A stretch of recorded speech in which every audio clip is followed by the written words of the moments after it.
Welcome. I just want to thank everyone for coming to today's Starr Forum hosted by the Center for International Studies at MIT. We have a very exciting talk today, a book talk with Miko Peled. And before I introduce our speaker, I just wanted to run through a few housekeeping items, including for the Q&A, just a reminder to please use the mics because we are videotaping and the only way we can capture the audio is if you do use the mics. Miko will be moderating the Q&A, so I also wanted to remind people that we're just due to time and respect out of others, we can only take questions. And we can only take one question per person, so please respect that. And also, I'll just mention a couple of other Starr forums that we have in the works. We have one coming tomorrow where we will have Shireen El-Feki speaking on her book, which is entitled Sex and the Citadel, Intimate Life in a Changing Arab World. And then in April, we have a talk, a Starr Forum, called On the Rocks, China and Japan in the East China Sea. That will be a panel discussion with several Chinese and Japanese security experts. So we have information about these upcoming events outside, and you can also sign up on our Starr Forum email list if you're not already on it. So now I'd like to introduce Miko. Miko Peled is a peace activist who dares to say in public what many choose to deny. Miko was born in Jerusalem in 1961 into a well-known Zionist family. His grandfather, Dr. Abraham Katznelson, please correct me, was a Zionist leader and a signer of Israel's Declaration of Independence. His father, Mattityahu Peled, was a young officer in the 1948 war and a general in the war of 1967 when Israel conquered the West Bank, Gaza, Golan Heights, and Sinai. The political became personal for Miko Peled when on September 4th, 1997, his niece, Madair, 13, was killed in a suicide attack in Jerusalem. He was driven by this tragedy to explore Palestine, its people, and their stories. His book illustrates his journey. He was educated in Israel, Japan, and the United States, and he is an accomplished professional martial artist. Please join me in welcoming Miko Peled.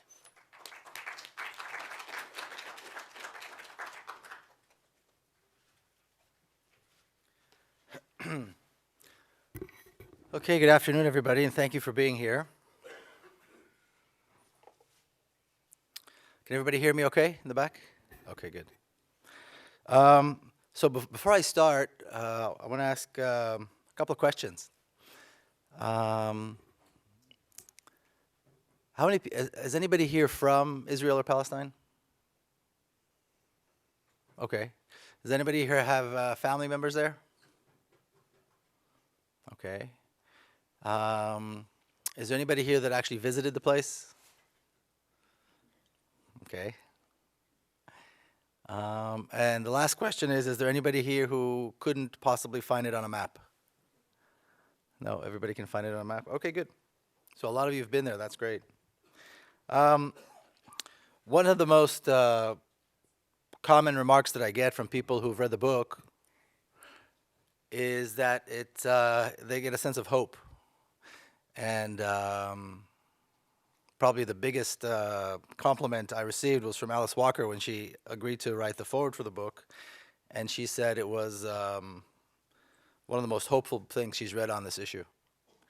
And this issue of hope, I think, is very important because there's so much bad news and it's such a mostly sad and difficult issue that it's hard to find people who have hope.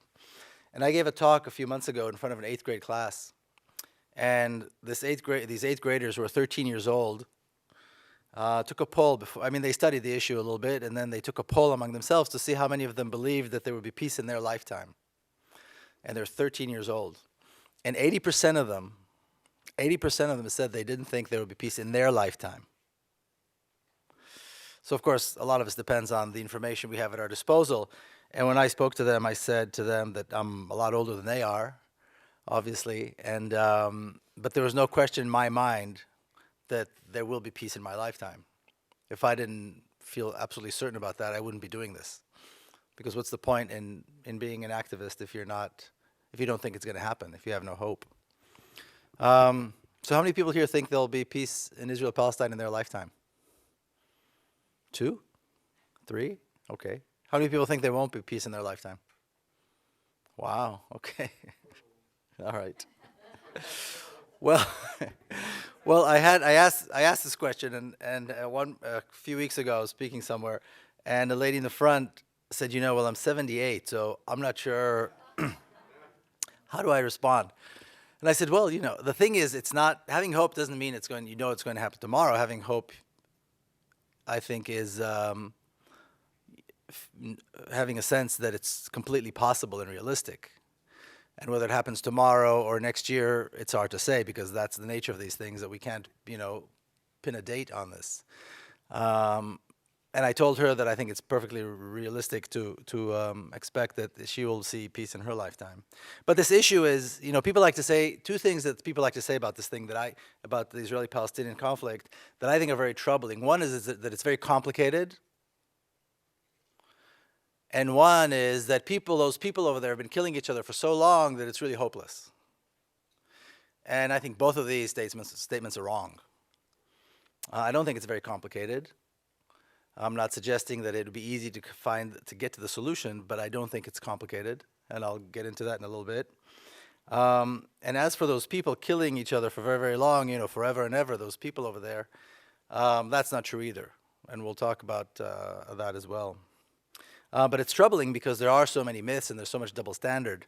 One example, I think, is of the vast double standard that has been accepted and has become kind of mainstream, is the whole issue of Zionism, or the ideology of Zionism, which is really what created the State of Israel, what drove the creation of the State of Israel, which basically said the Jewish people today, being that they are related to the ancient Hebrews that lived in the region some 2,000-3,000 years ago, have a right to return.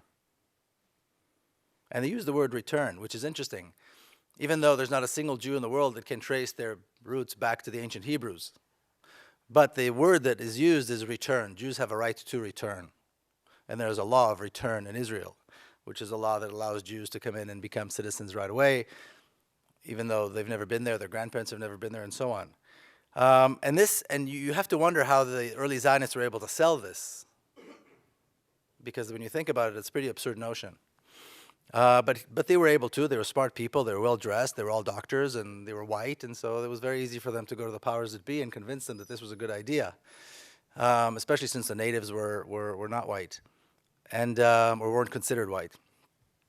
And then when you put that next to another right of return, which is something nobody wants to talk about, or nobody on the Israeli, American, West point of view wants to talk about, then that's the right of return of Palestinians. At every serious conversation about the Israeli-Palestinian issue, you have to talk about the right of return of the Palestinians. But that's a red line. Israelis won't talk about it. Pro-Israeli groups don't want to talk about it. Nobody wants to put it on the table because that was a long time ago. And Palestinians need to forget. Now, the Palestinians were exiled from their homes over the last 65 years. A great many of them were exiled 65 years ago, but over the last 65 years, there's been that process of forced exile. Many of the Palestinians are still alive. They still have the deeds and the keys to their homes. If their homes were destroyed, they can go among the rubble and they'll find their home in a field. Yet they have to forget. And they're being told by a people whose claim is 3,000 years old that their claim is too old to talk about and they need to forget. And this is something that's been completely accepted into the discourse. This is how the Israeli-Palestinian issue is being discussed. People have accepted these two absurd notions as though this is the reality and this is how it needs to be.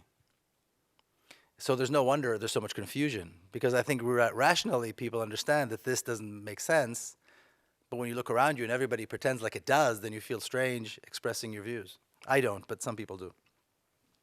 Now, there is a word of caution that I'd like to warn you. This presentation is not a balanced presentation. And I know quite often when people come to presentations about this issue, they look for balance.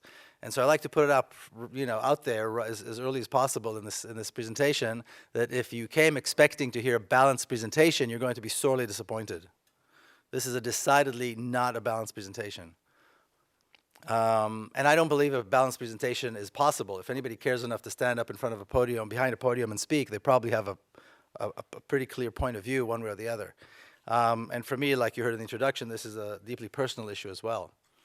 Growing up, the state of Israel was like my extended family. So this is beyond the issue. This is also very personal for me. But I'd just like to put that out there, particularly if there are people who have strong positive feelings towards the state of Israel. Some of the things I say are extremely difficult to hear. Now, I believe that a good time to start talking about this conflict in terms of how it began is exactly the 29th of November, 1947, which is when the United Nations came up with this map. So the United Nations decided to partition Palestine, and this was the partition resolution, and this is what the map looked like. And even if you knew nothing about the issue, if you look at the map, imagine you're the person that was supposed to go actually on the ground and mark the borders. I mean, look at it. It's an absurd creation. How do you even go on the ground and mark these borders?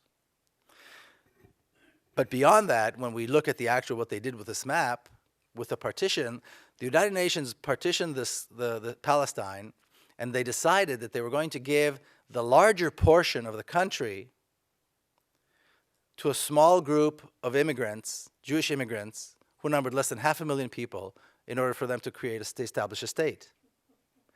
And they allocated the smaller portion of the country to the native Palestinian population, who numbered close to 1.5 million, for them to create their state. And to this day, people will say, all of this conflict is all the Palestinians' fault because they rejected this. And you have to wonder, did anybody expect that they would not reject this? Is there anybody who would accept something like this, that the United Nations would come, cut off the larger portion of their country and give it to somebody else? Not to mention a small group of immigrants, mostly immigrants. This was the generation of my grandparents and my parents. And at this point, something very interesting happens. The two narratives diverge. And normally when you have an argument about things, typically you agree on some of the basic facts. And then you argue over analyzing the facts or, understanding them or how to implement things or apply things. Here, the argument is on the basic facts. What happened exactly at that moment or from this moment on? And the story that I was raised on, and the story that people here in the United States and generally in the West are raised on, is that after the Arabs rejected, and we don't say Palestinians typically in Zionist language, we say Arabs. The Arabs rejected the partition plan. They began a massive attack against the Jewish community in an attempt to destroy them and kill them, destroy the community and kill the Jews. And when you learn this in the context of the way Israel typically in the West teach Jewish history, this is one more in a very long line of situations, circumstances where somebody was trying to kill the Jews. So it kind of makes sense. The Nazis were just a few years before that. Now the Arabs, before that there were the Greeks and the Romans, and everybody's always trying to kill us. And so the Arabs are just one more in a long line of people who wanted to kill us, but miraculously we were able to defeat them and establish a Jewish state. And within 12 months, the Jewish state was established, these Arabs were defeated, and so on. And this makes sense because we are the descendants of King David, who beat Goliath. And we are the descendants of the Maccabees, who defeated great empires. So in terms of the narrative, this makes perfect sense. And as you grow up as a child learning this, it's a wonderful story. And you really want to believe that, particularly in my case, when my father was an officer in these Jewish forces, the Zionist forces that fought in 1948. But when we take a closer look at what actually took place at that time and at that place, things look a little bit different. When we look at the two communities, both the Jewish community, that, like I said, numbered less than 500,000, and the Palestinian community numbered almost 1.5 million, we see two communities that were expecting to become states. So they had institutions of state. And they did everything they could in order to be recognized as a state. But there was one thing that the Jewish community And really, we should call them the Zionist community because these were Jews who followed the call of Zionism to create this Jewish state in Palestine. The Zionist community developed one thing that the Palestinians never did, and that was a militia. It was a fighting force. So by that time, the Zionist militias numbered close to 40,000 very well-trained, well-armed, and very well-indoctrinated young men. And like I said, my father was an officer in that militia. There was no equivalent on the Palestinian side. There was no Palestinian militia. There was no Palestinian army. In fact, there never has been a Palestinian army to this day. So who are these Arabs that attacked? Now, we know that the Arab states didn't intervene until much later, till later on, 6, 7 months later. So who are the Arabs that attacked in 1947? Well, there were no Arabs that attacked, because as soon as this resolution was accepted by the United Nations, the Zionist forces began a campaign of terrorizing and ethnic cleansing that lasted 12 months, at the end of which the State of Israel was established. Then later on, when the Arab armies did intervene, they were defeated very easily by the Zionist forces. So now, when we take a look at this picture, what were they able to do in 12 months? They were able to conquer almost 80% of the country. They were able to displace close to 1 million people. And they were able to destroy hundreds and hundreds of towns and cities and villages, some of them as you know, that went back with a history of 1,000 years and more, including, you know, churches and mosques and schools and, of course, homes and everything else, completely destroy them. And this they were able to do within a 12-month period. But now the story makes sense because there was no opposition, or there was very little opposition. And that's how they were able to do this. Now, one of the things that I do in the book is I go back between the history and the story of the state and the land and its people and in my own family and how they influenced it and how they took part. And there's a story. This is my mother when she was young. And my mother was born and raised in Jerusalem. She's 86 years old now. She still lives in Jerusalem. And this is a story that she told me many, many times as I was growing up. And she was 22 years old. It was 1948. The war was going on. Her husband my father was in the front fighting for the cause.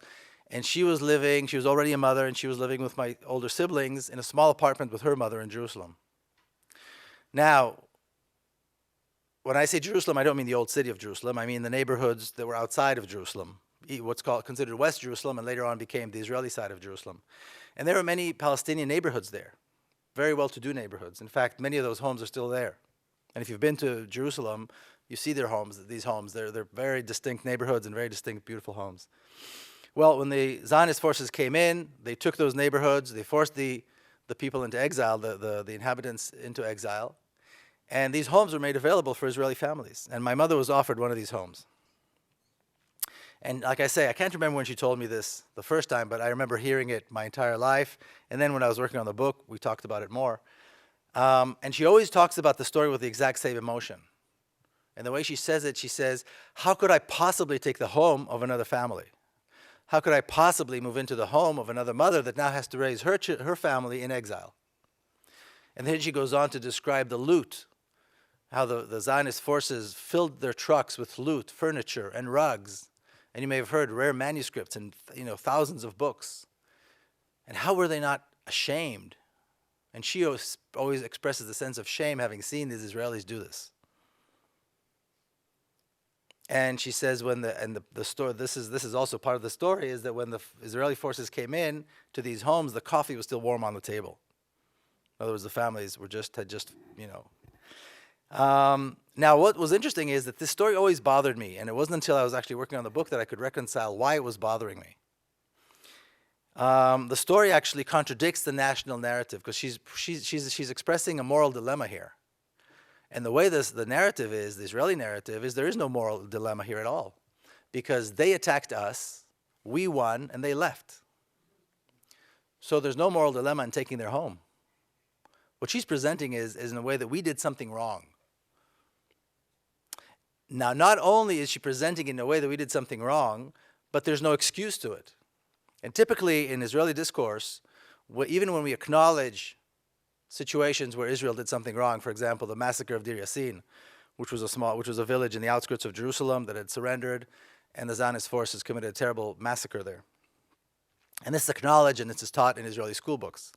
But the way this is taught is that Chaim Weizmann, who was later the first president of the State of Israel, said that although the massacre was a terrible thing, thanks to the massacre, thousands of Arabs fled, and this allowed us to become, or to create, a Jewish majority.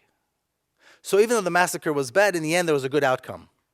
And this is typically how we talk about things when we do acknowledge them as Israelis, that we did wrong, there's always a good outcome. There's always something good that happened to us, and so maybe it's not so bad. She didn't do that. There was no excuse, there was no but, it was just we did something wrong, and that's the end of the story.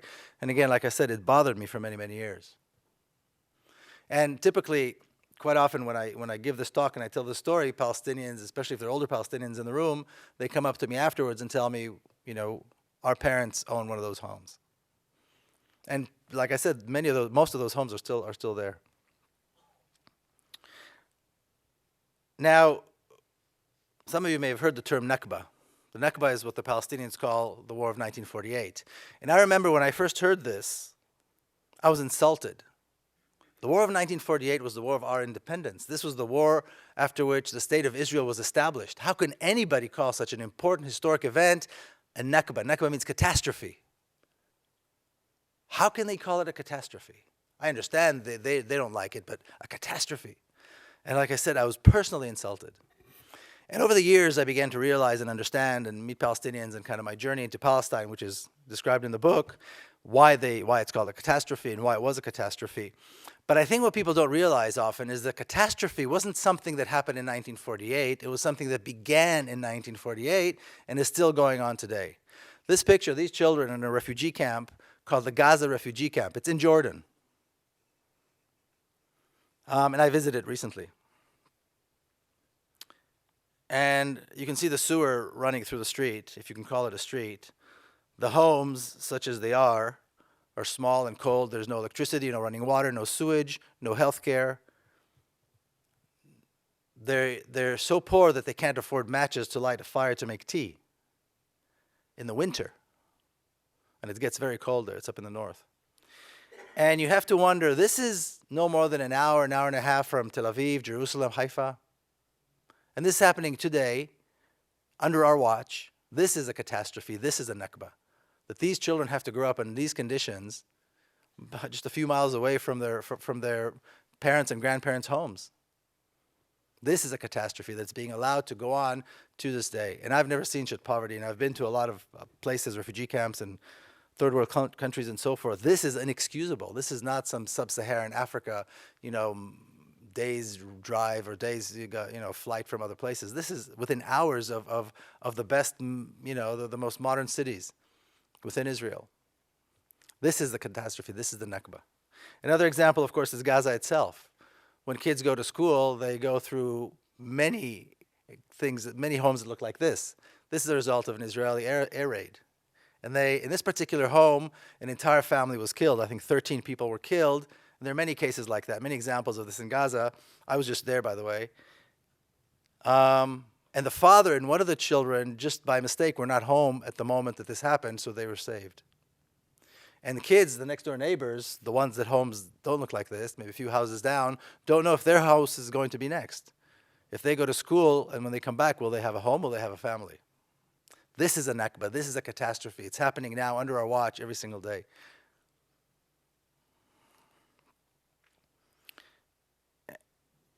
Now, after 1948, this is what the Latin map looked like. Israel conquered, or the Israeli forces conquered almost 80% of the country, with the exception of the West Bank and the Gaza Strip. Almost entire Palestine, 80% of Palestine became Israel.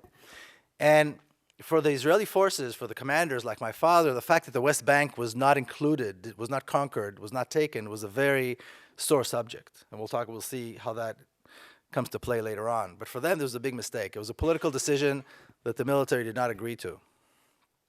But this is how it was for 20 years. And then, of course, as I'm sure all of you know, in the spring and summer of 1967, the drums of war were beating. The Egyptian president, Nasser, allowed his forces to go into the Sinai Peninsula, violating the ceasefire agreement between the two countries. And threats of war were being made. And the Israeli high command decided that this was an opportunity for war, and they need to engage in a preemptive strike. And they tried to convince the Israeli cabinet to allow them to do this. The cabinet was hesitant. And these commanders, the high command, my father was already one of them at that point, these were the young officers of 1948. So these are the ones that remained in the military 20 years later. They're generals, and they're very young generals. They were in their early to mid 40s. And they were very assertive. There wasn't a single battle that they ever lost. And they wanted more, and they were ready for war.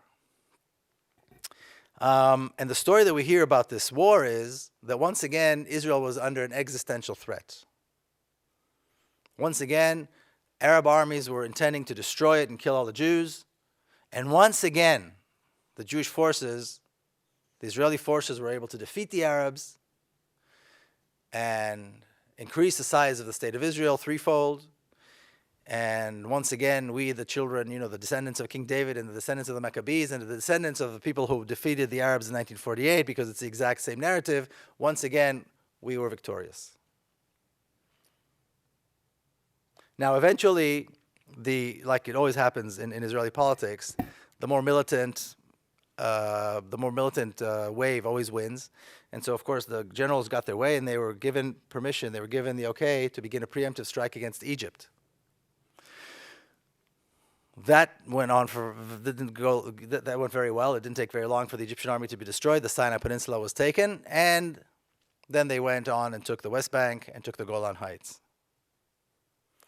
Now, like I said earlier, for the generals, the fact that the West Bank was not included in Israel in 48 was a big mistake. They took the opportunity, on their own, by the way, without cabinet approval, took the West Bank, which they, of course, wanted for a long time, like I said, and the Golan Heights, which was an area they wanted to take from Syria for a very long time. Now, what's interesting is this. This is, by the way, a picture of my father, the general. The book is titled The General's Son, and then The Journey of an Israeli in Palestine.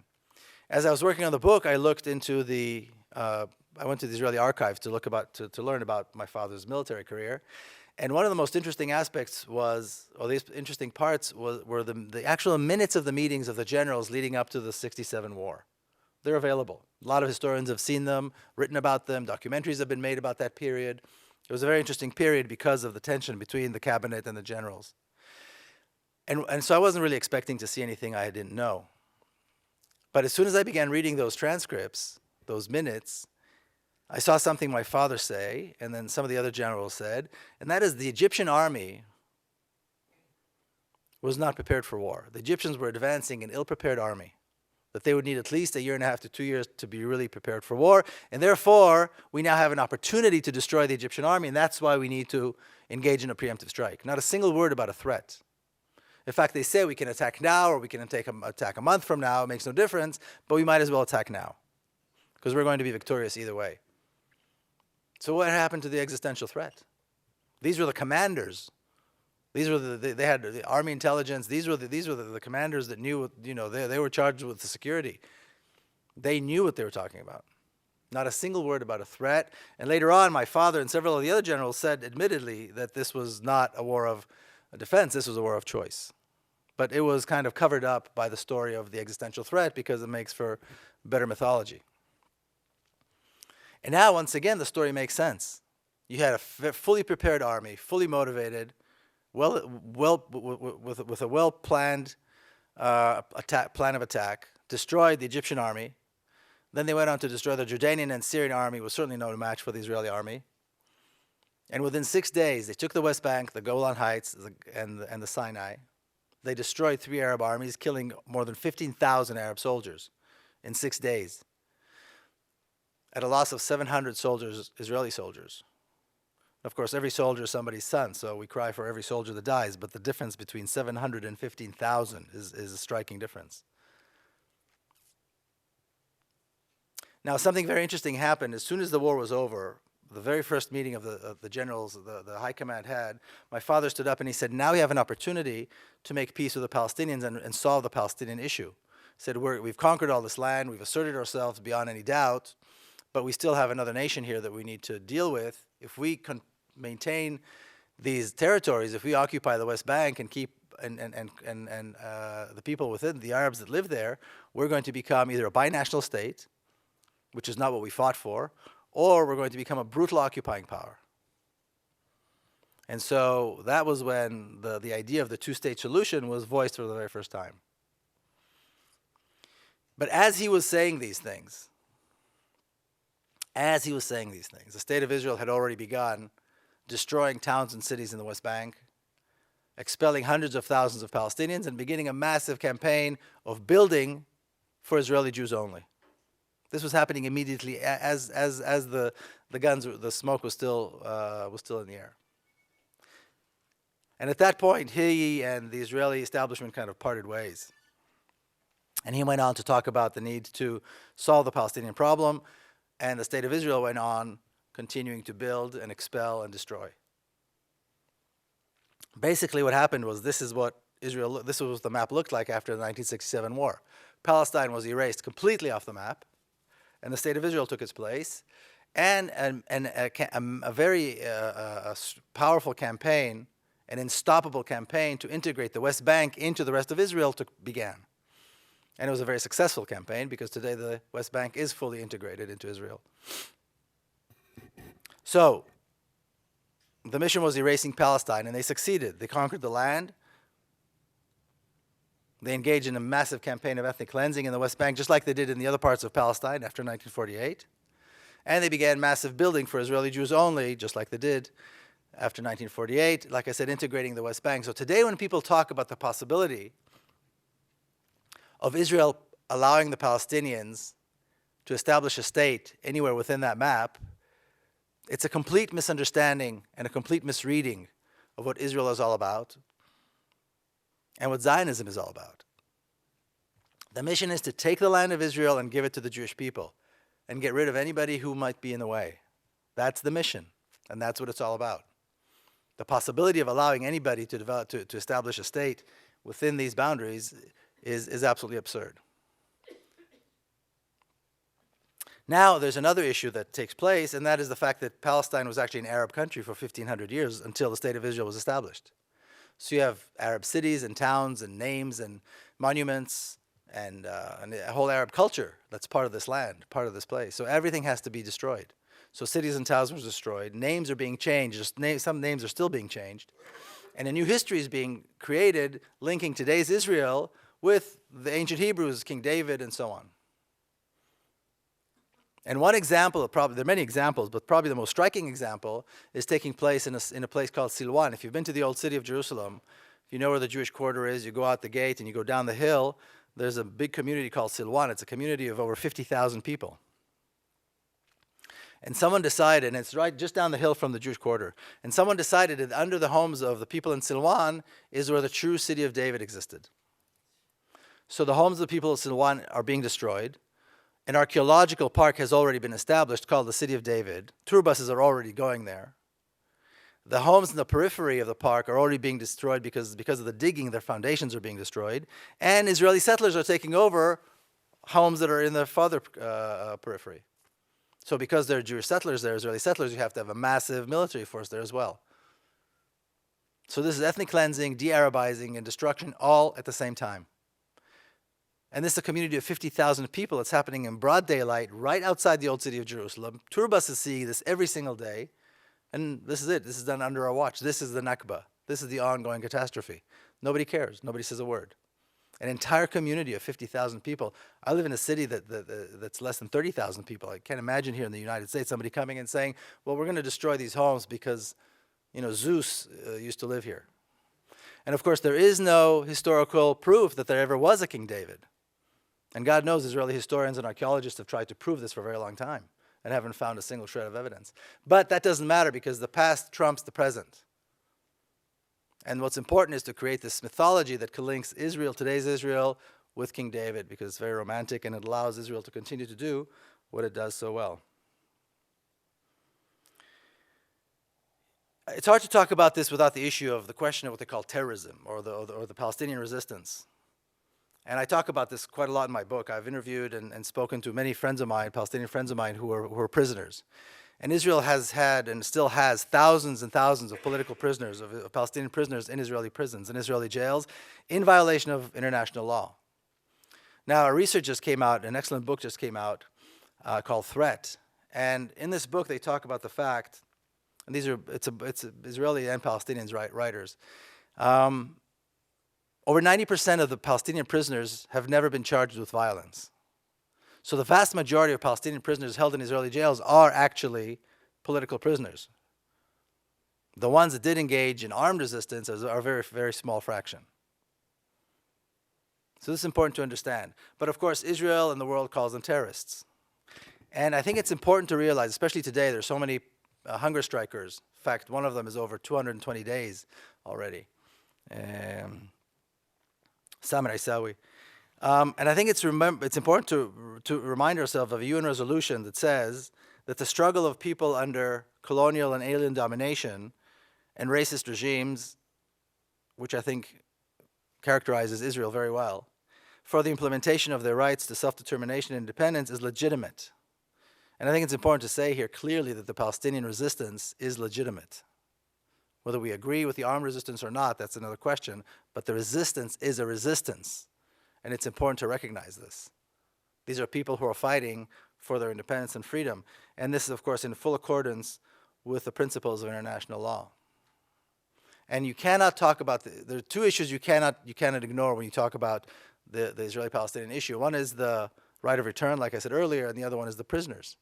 There's not a Palestinian family in the West Bank and Gaza that has not had a member of its family in prison, in an Israeli jail. And I don't know if has anybody here seen the movie Five Broken Cameras? Okay, if you haven't, you should. It's an excellent movie. It's a very honest it's a very honest depiction of what it's like to resist, of the story of resistance of the town of Bilain. And the things that these guys suffer, the imprisonment, the torture, the beatings, their children, their families, and so forth. So this issue of the Palestinian resistance, I think it's important. Today people talk about Hamas and they talk about the Qassam rockets, of course. And I think unless we understand that this is part of a resistance, that this is a reaction to the brutality of the occupation, of the oppression by Israel, then we're not really making sense, and we're not really talking about the reality. I think it's important to put that in place. And like I said, in the book, I've interviewed and spoken to many, and I kind of tell the story of quite a few Palestinians who were prisoners. Now, at the end of the book, I discuss, it's actually a discussion, it's a conversation about, well, what's next? How do we move beyond this? Because this is really, and why is there hope, and why do I have hope, and why are people feeling that my book is hopeful? The reality is that Israel created one state on all of historic Palestine. It's the Jewish state. The West Bank has been completely integrated with Israel. So you can't delineate the West Bank or any other place anymore and say, okay, that will be a Palestinian state. And this was done by design.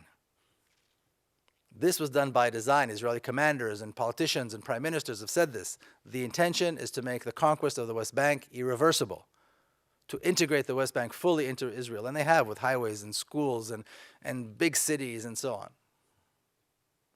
So the reality is that we have a state, but it's a Jewish state. In other words, it only represents half the population, because only half the population are Jewish, or a little bit more than half. You have about 6.5 million Israelis who are Jewish and about 6 million Palestinians who are not Jewish. But it's a Jewish state over the entire country. So everybody's being governed by different laws, which is why Israel is often compared to apartheid. So for me, I'm an Israeli Jew. It's a democracy. It is a Jewish democracy. If you're an Israeli Jew, it's a democracy. I can say what I like. I can come and go as I like. For Palestinians who are Israeli citizens, there are different sets of laws. And there are laws in the law books that specifically discriminate against them. And they live in an entire environment of discrimination and neglect. The Palestinian communities within Israel are so neglected. In some cases, the situation in these communities is worse than it is in Gaza. And then you have the Palestinians who live in the West Bank and Gaza itself that have absolutely no rights at all. They are at the mercy of the Israeli military. And that military I would categorize as a glorified terrorist organization. So they have commanders and uniforms and tanks and so on, but their main objective is terrorizing a civilian, unarmed population, which is what the Palestinians are. So once again, if we refer back to the Palestinian resistance fighters and to the Israeli soldiers, of which I served in the Israeli army myself, who is really the terrorist? I would claim that I was the terrorist, far more so than any Palestinians in Israeli jails. So we have two nations, we have one state that represents only half of them, but the state controls the entire country. We know for sure, absolutely, Israel has made absolutely clear that partitioning and parting any part of this land in order to create another state will not happen. The only other possibility, the only possibilities that we are faced with is leaving things the way they are, and many people think that that's okay, that this is a war that will never end, but as long as Israel is winning and Israel is strong, that's all that matters. Palestinians can die or whatever, nobody cares. And there's another point of view that says, well, this is wrong. Morally, it's wrong. If we care for justice, this is wrong. And it's unsustainable. 6 million people, 6.5 million people can't control 6 million people like this forever. This is going to fall apart. And that's what I think. Besides being morally wrong, and besides being unjust, it's unsustainable. And when you look at Israeli and Palestinian societies, they're very similar societies. Very high education levels, very high literacy rates. Even Gaza has a literacy rate of over 90%. I don't know if the United States has a literacy of 90%. So you have two societies that are highly educated. Every other person is an engineer, every first person is a doctor, and every third person is a teacher. This is in Gaza too. Most Israelis are actually Arabs because the vast majority of Jews that immigrated to Israel came from Arab countries. So the majority, well, they like to call them Sephardic Jews because we can't say Arab Jews, that's bad. So they call them Sephardic Jews as they all came from Spain. Even though they've never been to Spain, they came from Iraq, centuries, Jewish communities in Iraq for centuries, in Yemen for centuries, in North Africa.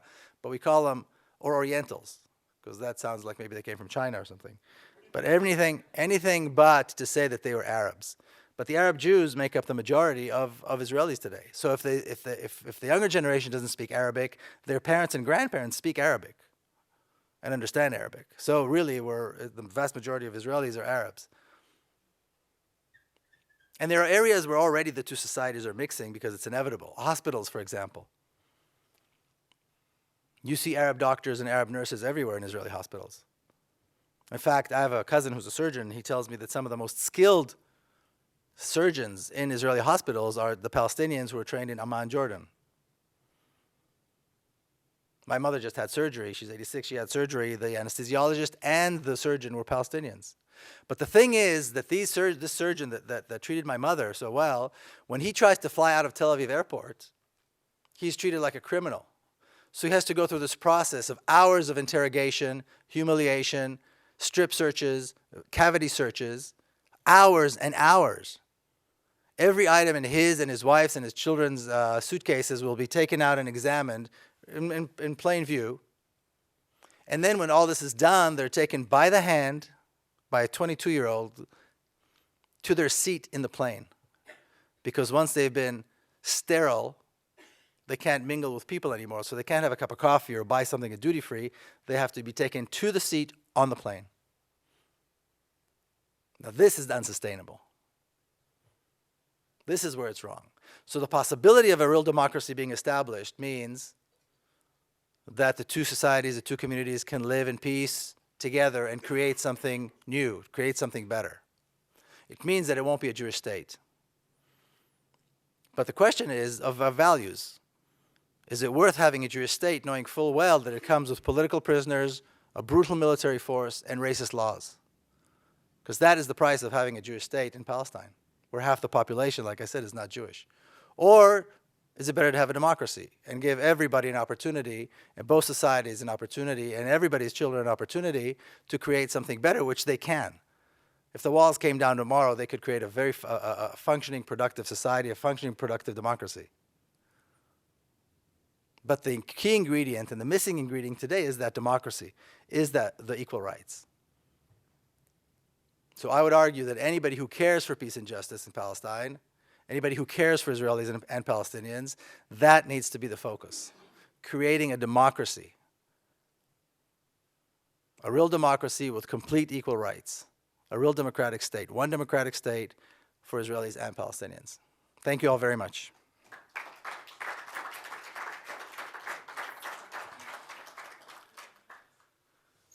So I understand if you want questions, just line up behind those mics, and I'll take 3 questions at a time.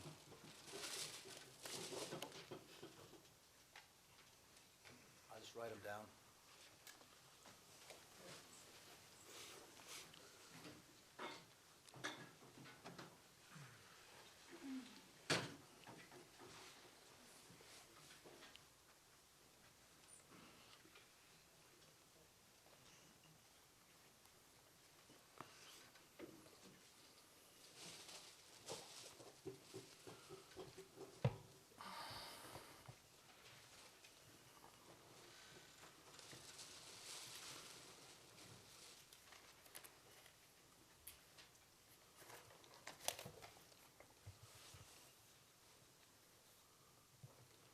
Okay, we'll just go one from each side. Go ahead, please. Okay.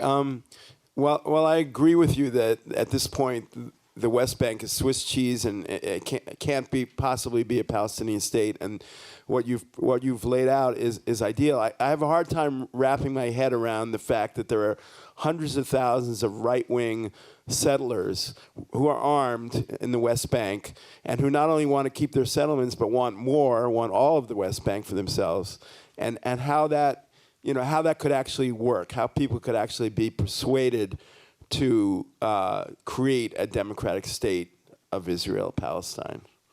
On your thoughts on that? Okay, thanks. Yes, please. Excuse me.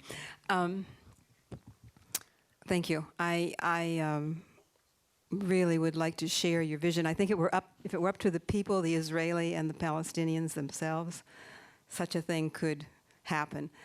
I wonder how you factor in the sort of imperialistic policies of U.S. and NATO and that fortress of Israel that is there to protect and to advance those goals. That's where I see the problem of not allowing the people to come together. Okay, thank you. And I would just expand the gentleman here's question. It's a fabulous vision, but given Israeli politics, I'd love to have your ideas about how you get from here to there.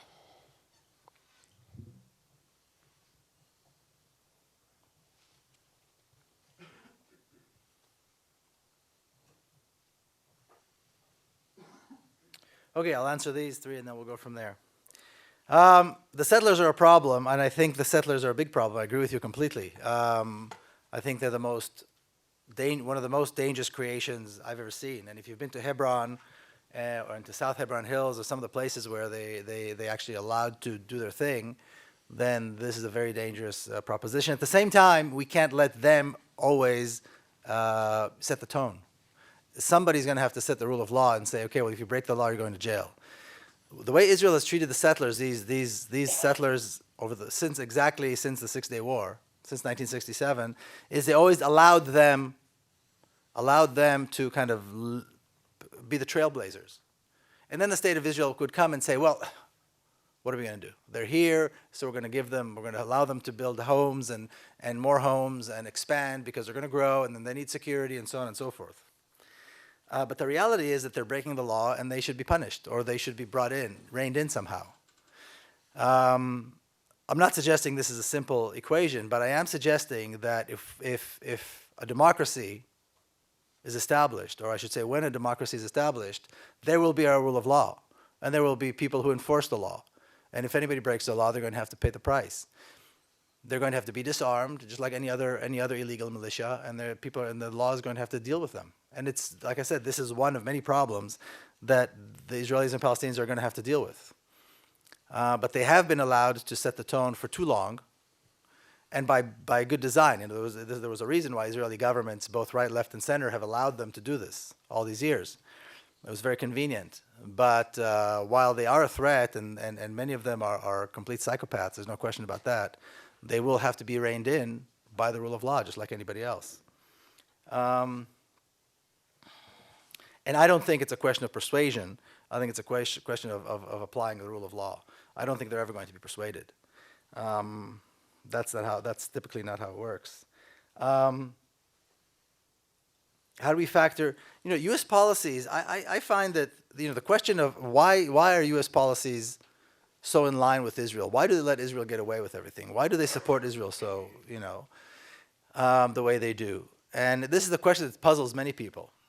I think it's important to realize that the Israeli lobby has been working in the U.S. and the West for probably 75 or 80 years, way before the State of Israel was established. Like I alluded to earlier when I began, these people who are able to sell this idea that because the Jews are the descendants of the ancient Hebrews, they have a right to go back and live there, these were the ancestors of today's AIPAC. They were very good at what they do.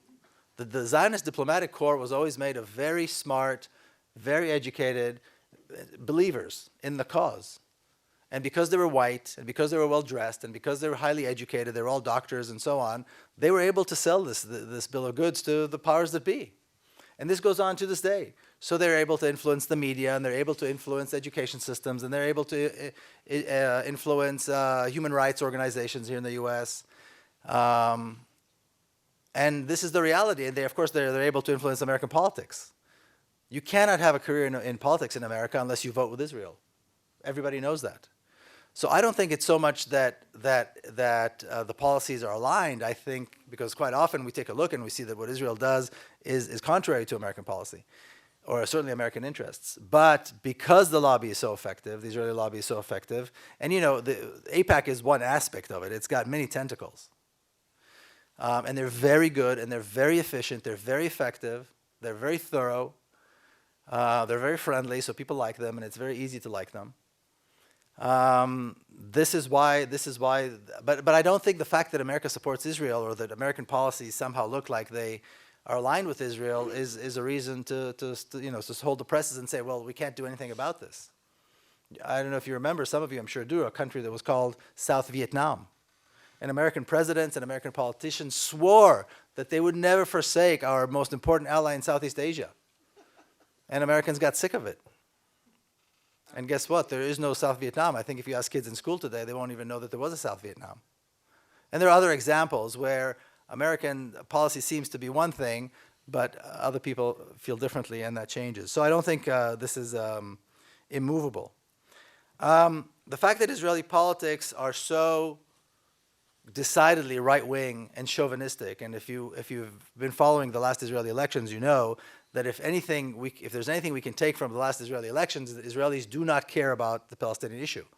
As far as they're concerned, this is going to go on forever.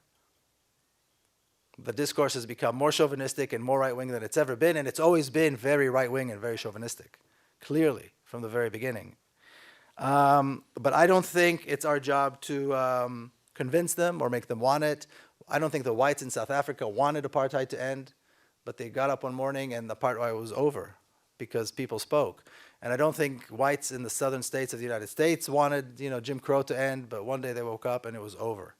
So it's not a question of convincing them, or it's not a question of persuading them or waiting for them to agree. Israeli politics will remain Israeli politics, but the reality is going to be that they will one day wake up and it's going to be over, just like apartheid and Jim Crow and other racist ideas and racist regimes had to make way for something better. Okay, please, go ahead. It's a terrific talk with a lot of important points. But speaking as a general's son, has the IDF lost some of its mystique of invincibility? They were forced to accept a truce in November with Hamas, which many saw as being somewhat humiliating, and as a back down on their part. They were unable to defeat Hezbollah in their invasion of Lebanon in 2006. They were forced to unilaterally withdraw from southern Lebanon in 2000 and from Gaza after that. Yeah. They've been ruling mainly through the deterrent power of fear and intimidation, and it appears that the resistance is increasingly emboldened in feeling that they're no longer quite unbeatable. So is this new psychology that's creeping in both to the IDF and to the resistance movement, creating a kind of tide change within both sides? And what good is a standing army of over 500,000 in an era of asymmetrical warfare anyway? What is the future role of the IDF as you see it? Okay, thank you. Yes, please. Sir, in the movie, the Gatekeepers, one of the former Shin Bet directors talked of a plot by some Israelis to blow up the Blue Mosque. In the event such a plot would come about and be successful, is there any resolution by Israel, either by itself or in a coalition with any other countries, to rebuild the mosque if such a thing happens, either because of war or earthquake or sabotage?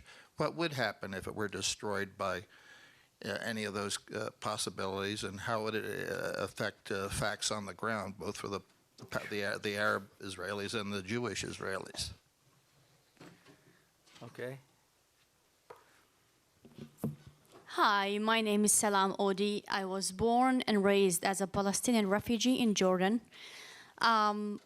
My father was a heavy mechanical engineer in the Jordanian army, so I was not born in a refugee camp, but I have visited refugee camps in Jordan. And my question to you, I know you have mentioned that there is a lot of the Israelis there, or the Jewish people, or Arabs. I know I go and I visit, and thank God I became an American citizen, and that's the only way I can go and visit my family's home in Nablus and visit most of my aunts and uncles. And I have lost, my aunt was shot and killed in 1989 in the first Intifada, so was my uncle. So, you know, I have lost loved ones, but I have never met in all my visits like much of Arab Jewish. As a matter of fact, the only Arab Jewish that I have met and I became friends with, it's the Samara. And those are the people who live in Nablus, and they don't even recognize Israel. For me, I have no hope because of what you just had explained. Those Europeans, most of the Jewish that I have seen and the Israelis on checkpoints are either from Africa or either from Russia, really. And I have no clue how is the hell we end up from, or from even Vietnam. I was there 2011 and I was not allowed to pray in Al-Aqsa, even though my aunts, of course, I was told, you know, I'm in my 30s, so I can't go in. I have to be 50 plus. So how could we have hope when the killing it's absolutely ongoing, whether in Gaza, whether in the West Bank, all over the place. And the hunger strike, I have no clue why even the U.S. suspends, why the American people are still sleeping. I mean, we have a private, like people here really going without health care and going without even like money for education. It's really terrible, yet we can afford to support Israel by $8 million a day. I have no idea. I think if the American people would wake up and smell the coffee, I think there will be I don't think there will be much of Israel. Thank you. Okay, we can take one more.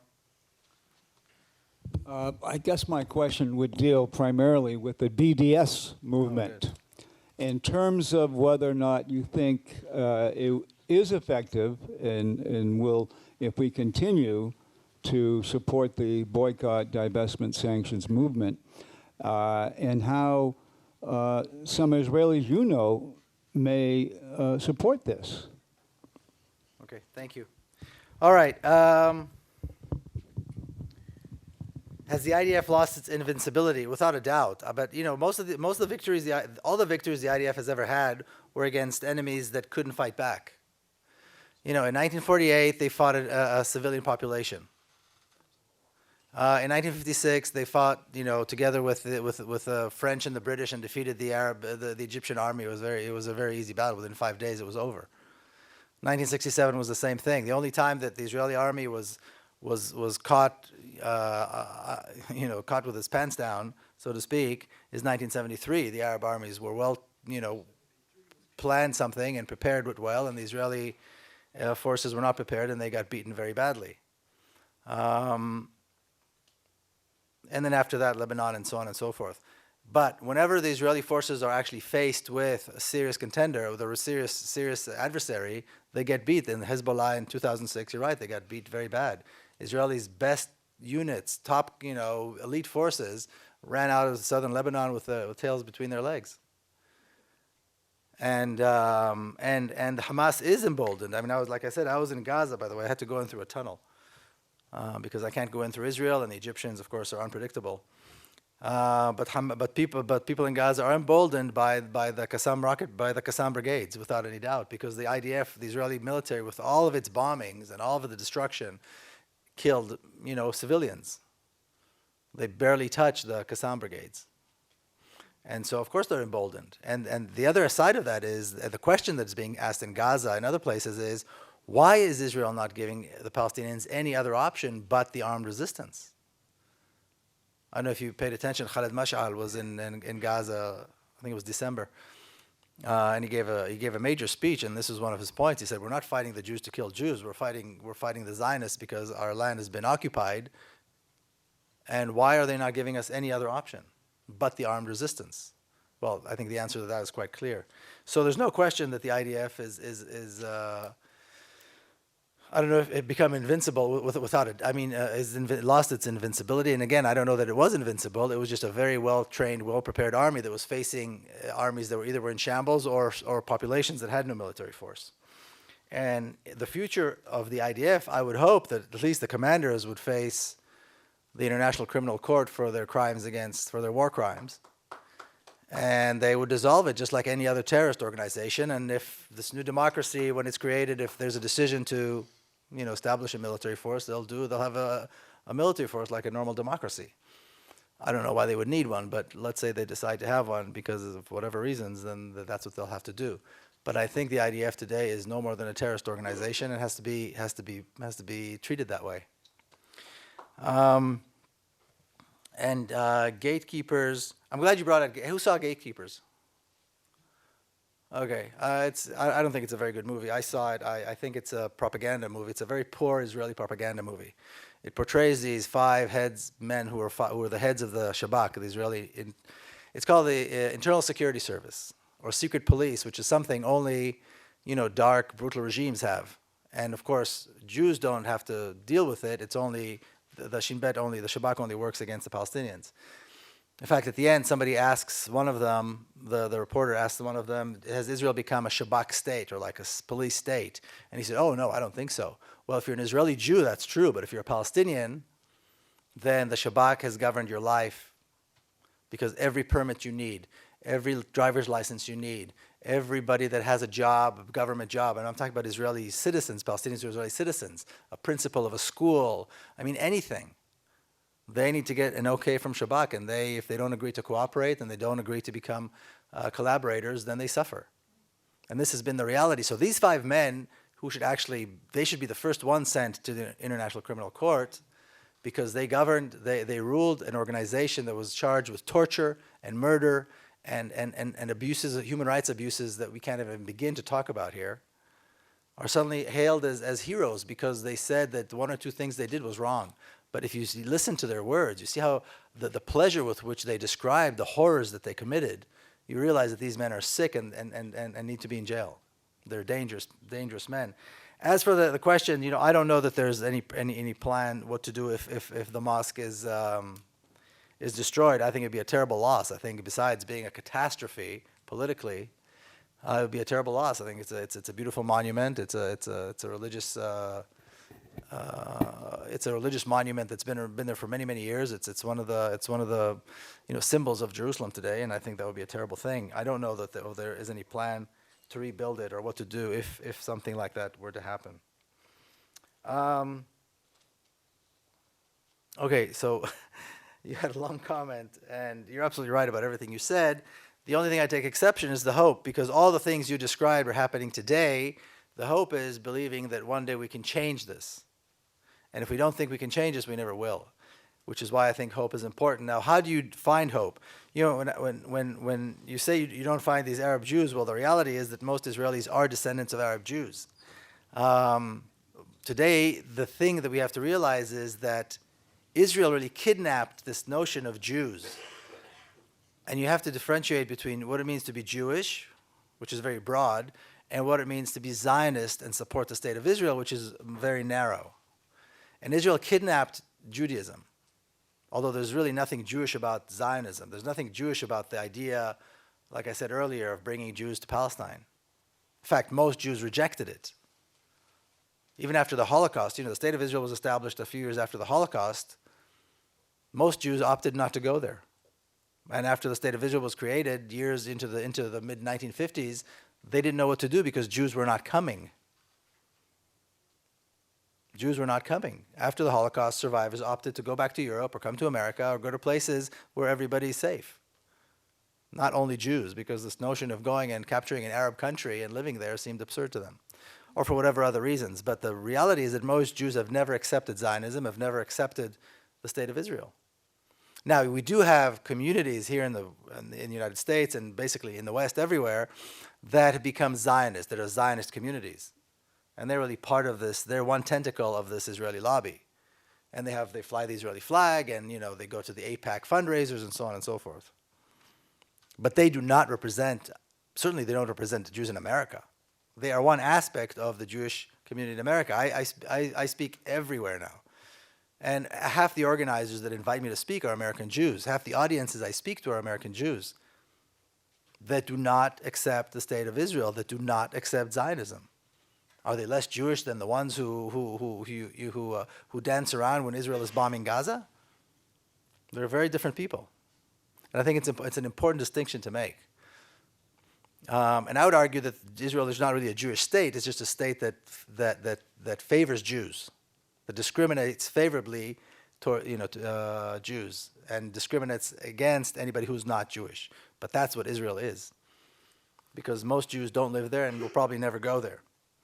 But I do think there's hope, because I think, just like, if you talk to people a year or 2 years before apartheid in South Africa fell, and I was in Connecticut, and I was talking to a group of people, I didn't know that the state of Connecticut actually had a resolution to divest from South Africa. And they passed it. I mean, it was a lot of hard work, but they actually passed it. But when they were doing it, they didn't think apartheid was going to fall. They did it because they thought it was the right thing to do, because you had to divest, you had to apply pressure, and that goes to the BDS question as well. And that's how it worked. Eventually, apartheid fell. But I think there are a lot of parallels here, and I think it's important to see that. So I think it's important to act in order to bring about the change and to see exactly what it looks like. And you can see this. There are areas where you can see Israelis and Palestinians working very well together. And I think, like I said earlier, it's inevitable. So we have to envision what this future is going to look like, and then work hard to accomplish it, because I think there is hope. In the U.S. aid, you're absolutely right. Americans are probably, we know that Americans pay more money to Israel than any other country in the world, any other people in the world, yet they're the least informed people about this issue. And of course, there may be a connection there, between their willingness to pay and their ignorance on the issues. But when Americans know, and I don't think it should be if Americans know, I think the question should be when Americans know, and it's going to be thanks to things like this, although usually I have bigger audiences, but thanks to things like this that Americans learn about these issues. And they are learning. If you go to campuses, I'm sure this campus too, although I'm not familiar with MIT, there are Students for Justice in Palestine. It began as a small organization in a few campuses 5-6 years ago. Today there are hundreds of them everywhere, all over North America. And the next few weeks they're going to be holding Israeli Apartheid Week. And in fact, tonight I'm going to Brandeis right after this to speak at their event, and other campuses. There are 5-6 campuses over the next week that I'll be speaking at. And this is what they do. And thousands of students are exposed to this. And so this is how change happens, when people talk about it and make others aware of it, And like I was telling to people in Connecticut last night, I said, well, you guys did it with South Africa. Why not start a campaign to do it with Israel? You see a few lights a few eyes become bright. Yeah, there's a struggle. We might not win, but it's certainly worth beginning and starting this conversation and starting the effort. If for no other reason, just to see the Israeli lobby jump up and down, which they surely will. Now, the BDS, going back to the BDS, I think the BDS has proved itself already with South Africa. And the BDS has, certainly trade with the U.S., between Israel and the U.S. is huge. But at the same time, the BDS has some very clear victories. And I think what's more important is the BDS, it's the right thing to do without a question. It's the right campaign, it's the right people. These are principled people. These are people who have set very clear goals to what it is they're trying to accomplish. They're following the example of the fight against apartheid in South Africa. And there are symbolic things like, last December, Stevie Wonder pulled out of a big fundraiser in LA for the IDF, for the Israeli military. That's huge. That's a huge insult. They still raised $14 million that night. But at least they didn't have Stevie Wonder, and the world knows that Stevie Wonder pulled out. And in many cases, like academics being boycotted or boycotting Israel and performers. And then there are actual companies. Several campuses around the U.S. have already had passed divestment resolutions. University of California, University of Toronto, I think, a couple of campuses, and so on. So this is something that's going on and is only growing. So definitely, I think the BDS is the right way to go, and I know the people, and I respect them, and I think they're fighting the right fight. Okay, let's do 3 more. Yes, so you envision clearly a just one state solution, and that's what I think we all want. But in my Orthodox family and in the power structure within Israel, they know it's not sustainable. So they probably want one state under the cover of ethnic cleansing or another war. And I do see that there has been a shift in consciousness in the U.S. And maybe even Israel. But the concern I have is if you look at the history of Zionism, it's always been extremism that has won out. So political assassination, covert operations. So I was wondering if you could speak to how we can blunt that from taking the helm again. And I referenced Lavon Affair, 1967, USS Liberty, just things like that. So yeah, if you could speak to preventing that. Okay, thank you. My question is about the American media. I live on Cape Cod, and the Cape Cod Times 5 or 6 years ago, maybe every third or fourth letter that I would send, I might get one of them published. And they would always delete the 3.1 billion if I put that number in there, because they don't want people to know what we're spending. So all of a sudden, I've noticed in the last year and a half, maybe 2 years, that Cape Cod Times is publishing almost all of my letters, and the 3.1 is staying in there. And I find that to be an amazing thing. And I don't know if that's just Cape Cod or what, but I think we are changing. And also, so I'm wondering if that's something that's just a regional thing, or if that's something across the country where they're starting to be more open, where publishers are being more open about what they will publish. And then the other question I have is about the media. I just recently cut the cable umbilical cord, and I got myself satellite TV, which you can get Al Jazeera on Link TV, which all of the satellite television programs can provide Link TV, which has lots of documentaries, which are the kind of documentaries that AIPAC would never approve of. And I was amazed when I first saw Al Jazeera 5 or 6 years ago in Germany, because there was only 3 English-speaking channels on the television that I was watching, so Al Jazeera was one of them. I think, they're not at all unbalanced. They make Fox look so unbalanced in comparison. Al Jazeera was wonderful. And I said, wow, wouldn't it be great if we could get that? And we can now. And I think if Americans knew that they can get Al Jazeera, they can get Link TV, they can get, it's a good thing. And I just wonder if you could comment if that's something across the country, you're seeing a change in the media or what. Okay, thank you. Thank you. I'm going to suggest that you take that lady's question because she was waiting in line before I Okay, got sure. to this mic.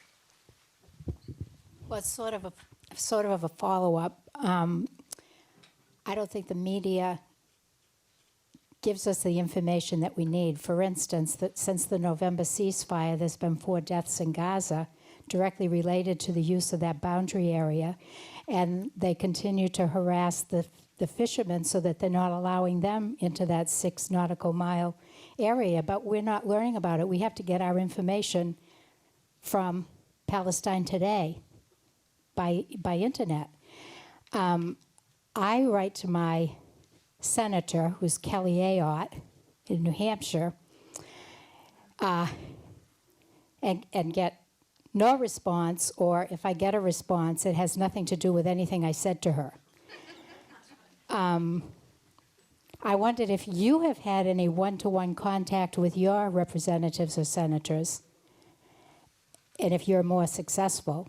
And I also wonder if you have any hope for Hagel as Defense Secretary, if now that he's in that position, if he'll be able to be more brave. Shall I go ahead and toss mine in to the Yeah, mix? go ahead. Well, just for information, since politicians were mentioned, Ed Markey is likely to be the next senator from Massachusetts, judging from polling and other observations. I remember Ed Markey saying to me once, he was a keynote speaker at a conference here on disarmament. He's considered to be quite good on nuclear weapons issues. And afterwards in the lobby, this was at the time when Israel removed some of the settlements from Gaza. And there was a big hue and cry about all the suffering, the terrible suffering of the people, the settlers, and all that they went through. And I mentioned the matter of Israel and Palestine to him in a rather sort of vague way. And he got very it went through incredible histrionics about the terrible, terrible suffering of the settlers in Gaza, and how could anybody say anything like this? So he's big time into Israel, and I think it's worth thinking about that when people consider, how wonderful it is going to have to have Markey in there as the next senator. My question for you is, because I understand you didn't address this, I think people in this country, we get to be, in varying degrees of involvement with these issues, we get to be experts, some of us, on all the different people who come from Israel are involved with this issue, whether it's Jeff Halper or whether it's Yuri Avneri, or, we hear all of the people who are in opposition in Israel. What is the level of receptivity in Israel among Israeli Jews to these ideas? Because my understanding is it's not very large. I mean, I obviously wish it were larger, but. Okay, we have two more and that's it? Okay, I'll take your guys and then we'll, go from there. So go ahead.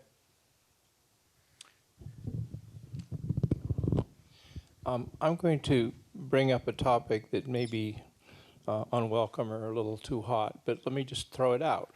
What could be possibly too hot for this conversation? Well, it's the issue of Israel's involvement, or Mossad's involvement in 9/11. And some of the people who have touched on it who are presumably in a position to know and who are Jewish. And the more frightening thing is that the people who had the chutzpah to do that might do something worse. And there's talk of some of these broken arrow, if you will, lost nuclear weapons. And if terrorist activities aren't enough to totally terrorize the American public, something more horrible happening might be.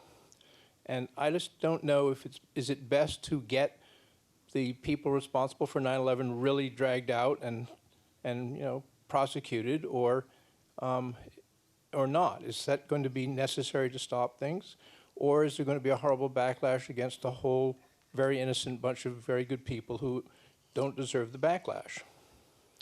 Okay, thank you. Yes, go ahead. Yeah, trying to understand. I think I understand part of your views, but I don't know. Are you saying there was no Judea and Samaria? I'm sorry? Are you saying there was no Judea and Samaria? Is that your question? Yeah. Okay. So, it's.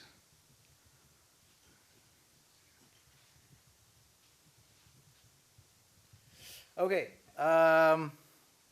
Okay, we had a lot of questions. You're right. The first question was about the methods Zionists use to accomplish their goals. The very brutal and extremist. But this is who they are. And if we look at brutal dictatorships in South America, if we look at fascism in Spain and in Greece, I mean, some of us are old enough to where we remember this. The fall of these regimes. Not to mention a gentleman by the name of Hosni Mubarak, who was thrown out of his seat by a popular revolution. And if you would suggest that was a possibility a year before it happened, you would be sent straight to an asylum. Because Mubarak was like the pharaoh. He was not going anywhere. His son was getting ready to take over. So all of these very brutal regimes, even with their brutality, even with their assassinations, even when they, and Israel certainly has assassinated clergymen and intellectuals and political leaders across the board, Palestinians, of course. But these regimes can be brought down. Apartheid in South Africa is certainly another example, and there are others. So even with this, and this is similar to the question about the settlers, the real hardcore extreme settlers, were really, kind of a Jewish version of the Taliban or something. But even these people can be hauled into jail and brought and brought down. And I think this has to be the name of the game. That's why I say anybody who cares for peace and justice has to make the one democracy and equal rights their banner. That has to be the banner, because that answers all of these other questions. People still talk about the two-state solution as though it was realistic. I think the two-state solution is a fig leaf that allows Israel to continue to do what it's doing. But there are some people who truly believe, who really think this is a good idea. This solves nothing. There are so many different issues that have to be resolved, and the only answer to all of these is a real democracy with equal rights for Israelis and Palestinians in one state. What about as a transition? Or two-state, which is what Noam Chomsky recently... Yeah, well, that's not going to happen because that assumes that you could have a state of Israel that will agree to this. The only way this is going to happen is you have to bring the end to the state of Israel. It's like saying, well, we're not going to get rid of apartheid in South Africa. We're going to carve off a little bit, get rid of apartheid a little bit over here, and then if they behave well, we'll take off a little bit of a... There is no Israeli government that will ever allow this. The only way this is going to happen is when there's no Israeli government, there's no Zionist state. Then you can talk, because they won't be a partner to peace. The Zionist state, the state of Israel, has made it absolutely clear that they will not be a partner to peace, period. The only thing they're ever willing to do is to sign an agreement with the Palestinians that was a surrender agreement, which is what Oslo was, which is why it's failed. Oslo was an attempt to get the Palestinians to get Yasser Arafat to sign a surrender agreement. And when he didn't do it, they said, well, he's not willing to make concessions. He wants to kill Jews. He'd already given up 80% of Palestine for the two-state solution. And he's making peace with a country who destroyed Palestine and won't allow the Palestinians to return to their homeland. The state of Israel is not a partner to peace. They made it absolutely clear. The most reaching out cabinet there ever was, with Rabin in Paris and so on, they made it absolutely clear that there were three things they would not negotiate. They had three no's. No to the Jordan River Valley, no to the expanded boundaries of Jerusalem, and no to the major settlement blocks. You know what that means? No Palestinian state, because these three make up most of the West Bank. And this is the most peace-leaning government Israel has ever had. So Israel cannot be a partner to this, not in a transitionary way, not in any other way. You can't have just a little, it's like a pregnancy. You can't have a little pregnancy. You either have a racist regime or you have a democracy. You either have a racist regime or you have a democracy. You can't have a little bit of both. And Israel is a racist regime, and therefore it's not working, therefore it has to go. And that's exactly how it has to be. It's like with apartheid. You have to get rid of apartheid. You have to get rid of Jim Crow. You have to get rid of racism, period. And then you can move forward.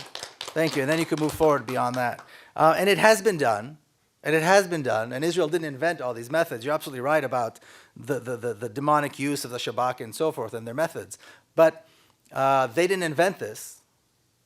And other regimes that were like that were brought down by serious popular grassroots resistance. And again, I say this again, it has to be that people who are on the side of peace and justice, and again, some people think that what's going on is fine and should stay that way.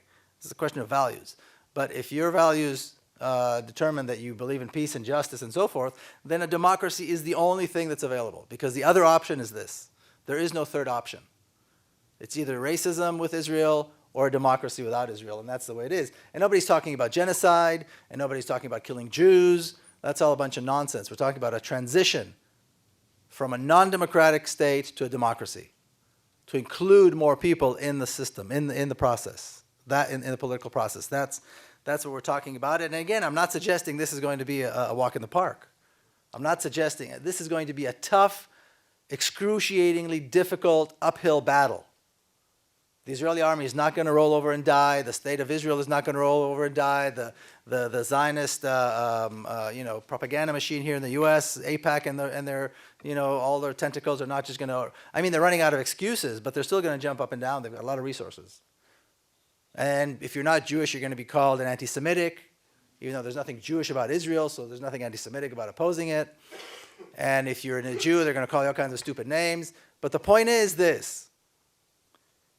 If you're not Jewish, and criticizing Israel means that you're anti-Semitic, what do you call somebody then who supports Israel? If it's anti-Semitism to oppose Israel, to oppose racism, if it's anti-Semitism to oppose this brutal regime, if it's anti-Semitism to oppose a state that has thousands of political prisoners, what do you call a person who supports all these things? A good Semite? A good Samaritan? What? What is the name that you go by when you like these things, when you support these things, when you give a brutal regime like that all that money? So these are the things I think that we need to cover. I think Michelle is coming to give me the hook. So I'll go quickly over these The U.S. media, I tend to see some shift, but I don't think it's dramatic, and I don't think it's enough. By the way, if you want to get all those stations that she was talking about, just go to livestation.com. It's a website. It's free. You get everything. You get everything: Al Jazeera, Russian TV, BBC, Sky News, France. I mean, anybody you want, and they all have channels in English, Arabic, and their own language. Livestation.com. It's free. It's very good. And if you really want news and documentaries and so on, that's the place to go.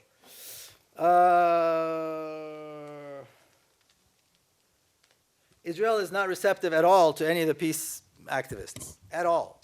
I mean, we represent a small fraction of a %.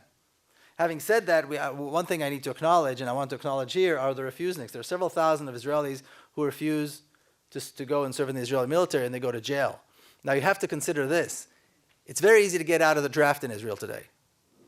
It's very easy. If you have a back pain, you miss your mommy, you have asthma, it's because they don't want people. It's too big. They don't need. So only about half the people actually go in. The only thing you're going to go to jail for is if you say you're a conscientious objector.